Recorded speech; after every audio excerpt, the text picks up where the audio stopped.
Ladies and gentlemen, I appreciate very much your generous invitation to be here tonight. You bear heavy responsibilities these days, and an article I read some time ago reminded me of how particularly heavily the burdens of present-day events bear upon your profession. You may remember that in 1851, the New York Herald Tribune, under the sponsorship and publishing of Horace Greeley, employed as its London correspondent an obscure journalist by the name of Karl Marx. We are told that foreign correspondent Marx, stone broke, and with a family ill and undernourished, constantly appealed to Greeley and managing editor Charles Dana for an increase in his munificent salary of $5 per installment, a salary which he and Engels ungratefully labeled as the lousiest petty bourgeois cheating. But when all his financial appeals were refused, Marx looked around for other means of livelihood and fame, eventually terminating his relationship with the Tribune and devoting his talents full-time to the cause that would bequeath to the world the seeds of Leninism, Stalinism, revolution, and the Cold War. If only this capitalistic New York newspaper had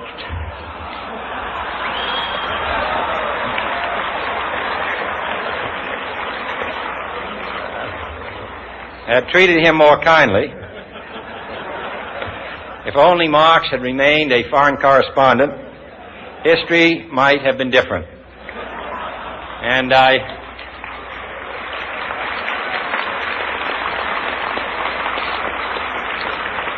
I hope all publishers will bear this lesson in mind the next time they receive a poverty-stricken appeal from a small increase in the expense account from an obscure newspaper man.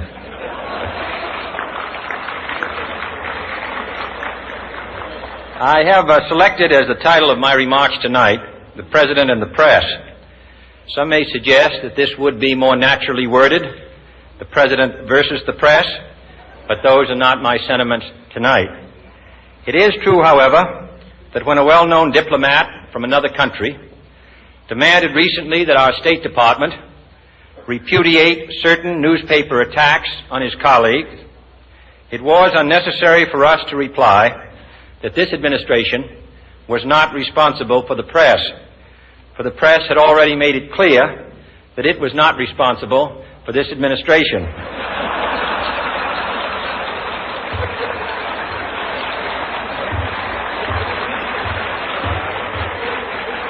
Nevertheless, my purpose here tonight is not to deliver the usual assault on the so-called one-party press. On the contrary, in recent months, I have rarely heard any complaints about political bias in the press except from a few Republicans. Nor is it my purpose tonight to discuss or defend the televising of presidential press conferences. I think it is highly beneficial to have some 20 million Americans regularly sit in on these conferences to observe, if I may say so, the incisive, the intelligent, and the courteous qualities displayed by your Washington correspondents. Nor, finally, are these remarks intended to examine the proper degree of privacy which the press should allow to any president and his family. If, in the last few months, your White House reporters and photographers have been attending church services with regularity, that has surely done them no harm.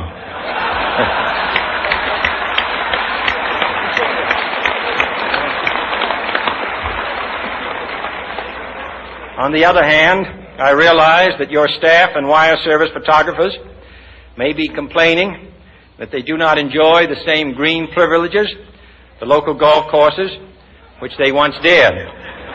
It is true that my predecessor did not object, as I do, to pictures of one's golfing skill in action, but neither, on the other hand, did he ever being a Secret Service man. My topic tonight is a more sober one, of concern to publishers as well as editors. I want to talk about our common responsibilities in the face of a common danger. The events of recent weeks may have helped to illuminate that challenge for some, but the dimensions of its threat have loomed large on the horizon for many years. Whatever our hopes may be for the future, for reducing this threat or living with it, there is no escaping either the gravity or the totality of its challenge to our survival and to our security. A challenge that confronts us in unaccustomed ways in every sphere of human activity. This deadly challenge imposes upon our society two requirements of direct concern, both to the press and to the President. Two requirements that may seem almost contradictory in tone, but which must be reconciled and fulfilled if we are to meet this national peril. I refer first to the need for far greater public information, and second, to the need for far greater official secrecy. The very word secrecy is repugnant in a free and open society, and we are, as a people, inherently and historically opposed to secret societies, to secret oaths, and to secret proceedings.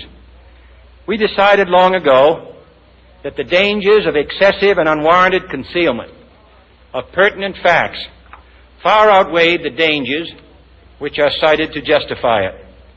Even today, there is little value in opposing the threat of a closed society by imitating its arbitrary restrictions. Even today, there is little value in ensuring the survival of our nation if our traditions do not survive with it. And there is very grave danger that an announced need for increased security will be seized upon by those anxious to expand its meaning to the very limits of official censorship and concealment. That I do not intend to permit to the extent that it's in my control.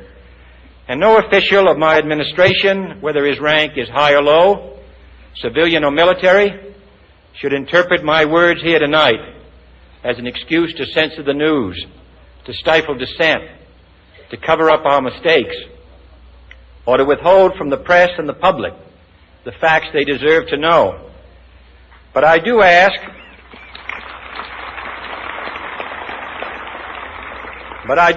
every publisher, every editor, and every newsman in the nation to re-examine his own standards and to recognize the nature of our country's peril.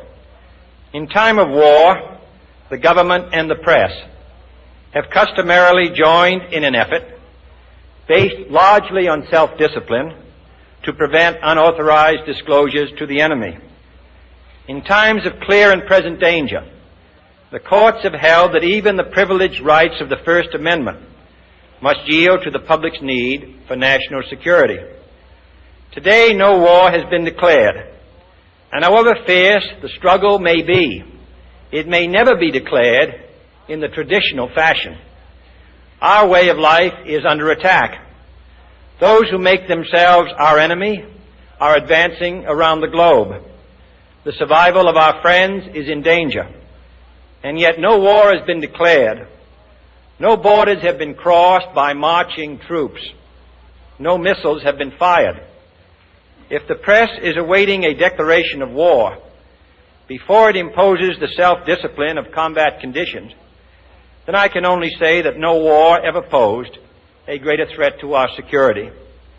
If you are awaiting a finding of clear and present danger, then I can only say that the danger has never been more clear, and its presence has never been more imminent. It requires a change in outlook, a change in tactics, a change in missions by the government, by the people, by every businessman or labor leader, and by every newspaper. For we are opposed around the world by a monolithic and ruthless conspiracy that relies primarily on covert means for expanding its sphere of influence, on infiltration instead of invasion, on subversion instead of elections, on intimidation instead of free choice, on guerrillas by night instead of armies by day. It is a system which has conscripted vast human and material resources into the building of a tightly knit, highly efficient machine that combines military, diplomatic, intelligence, economic, scientific, and political operations. Its preparations are concealed, not published. Its mistakes are buried, not headlined. Its dissenters are silenced, not praised. No expenditure is questioned, no rumor is printed, no secret is revealed. It conducts the Cold War, in short, with a wartime discipline no democracy would ever hope or wish to match. Nevertheless, every democracy recognizes the necessary restraints of national security. And the question remains whether those restraints need to be more strictly observed if we are to oppose this kind of attack as well as outright invasion. For the facts of the matter are that this nation's foes have openly boasted of acquiring through our newspapers information they would otherwise hire agents to acquire through theft, bribery, or espionage. That details of this nation's covert preparations to counter the enemy's covert operations have been available to every newspaper reader, friend and foe alike. That the size, the strength, the location, and the nature of our forces and weapons, and our plans and strategy for their use, have all been pinpointed in the press and other news media to a degree sufficient to satisfy any foreign power, and that in at least one case, the publication of details concerning a secret mechanism whereby satellites were followed required its alteration at the expense of considerable time and money. The newspapers which printed these stories were loyal, patriotic, responsible, and well-meaning. Had we been engaged in open warfare, they undoubtedly would not have published such items. But in the absence of open warfare, they recognized only the tests of journalism and not the tests of national security. And my question tonight is whether additional tests should not now be adopted. That question is for you alone to answer. No public official should answer it for you. No governmental plan should impose its restraints against your will. But I would be failing in my duty to the nation in considering all of the responsibilities that we now bear and all of the means at hand to meet those responsibilities if I did not commend this problem to your attention and urge its thoughtful consideration. On many earlier occasions I have said, and your newspapers have constantly said, that these are times that appeal to every citizen's sense of sacrifice and self-discipline. They call out to every citizen to weigh his rights and comforts against his obligations to the common good. I cannot now believe that those citizens who serve in the newspaper business consider themselves exempt from that appeal. I have no intention of establishing a new office of war information to govern the flow of news. I am not suggesting any new forms of censorship or new types of security classifications. I have no easy answer to the dilemma that I have posed and would not seek to impose it if I had one. But I am asking the members of the newspaper profession and the industry in this country to re-examine their own responsibilities, to consider the degree and the nature of the present danger, and to heed the duty of self-restraint which that danger imposes upon us all. Every newspaper now asks itself, with respect to every story, is it news? All I suggest is that you add the question, is it in the interest of national security?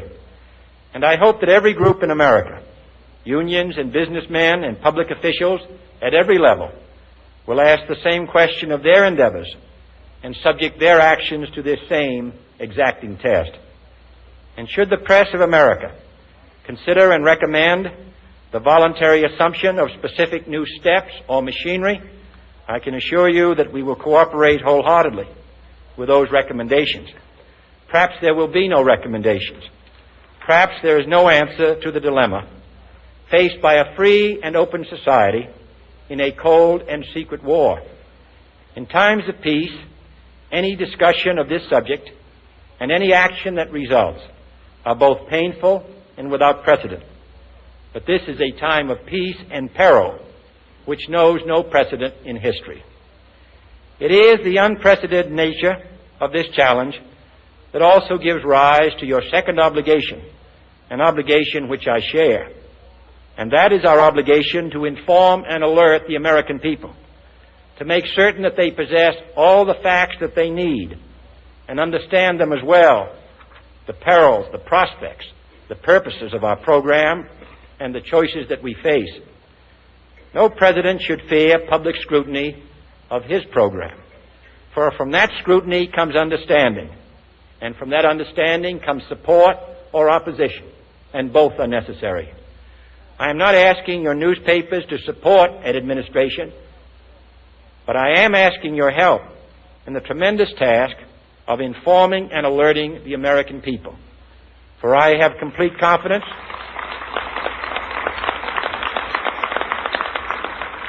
in the response and dedication of our citizens whenever they are fully informed. I not only could not stifle controversy among your readers, I welcome it. This administration intends to be candid about its errors. For as a wise man once said, an error doesn't become a mistake until you refuse to correct it. We intend to accept full responsibility for our errors, and we expect you to point them out when we miss them. Without debate, without criticism, no administration and no country can succeed, and no republic can survive. That is why the Athenian lawmaker Solon decreed it a crime for any citizen to shrink from controversy. And that is why our press was protected by the First Amendment, the only business in America specifically protected by the Constitution, not primarily to amuse and entertain, not to emphasize the trivial and the sentimental, not to simply give the public what it wants, but to inform, to arouse, to reflect, to state our dangers and our opportunities, to indicate our crises and our choices, to lead, mold, educate, and sometimes even anger public opinion. This means greater coverage and analysis of international news, for it is no longer far away and foreign, but close at hand and local. It means greater attention to improved understanding of the news, as well as improved transmission. And it means, finally, that government at all levels must meet its obligation to provide you with the fullest possible information outside the narrowest limits of national security, and we intend to do it. It was early in the 17th century that Francis Bacon remarked on three recent inventions already transforming the world: the compass, gunpowder, and the printing press. Now the links between the nations, first forged by the compass, have made us all citizens of the world, the hopes and threats of one becoming the hopes and threats of us all. In that one world's effort to live together, the evolution of gunpowder to its ultimate limit has warned mankind of the terrible consequences of failure.